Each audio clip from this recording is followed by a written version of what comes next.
I think I know what this throw represents. It represents a being. The being has headgear on its head. It is represented by this piece of wood, this piece of wood, and this piece of wood.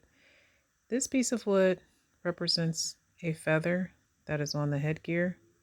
The pliers and the wrench represent the top part of the being's head. The being's eye is right here. The string and what is behind it represents the being's eye. The being's nose is right here.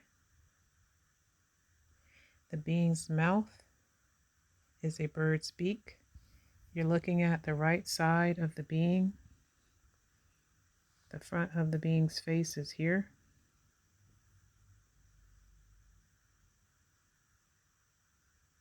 And so, yeah.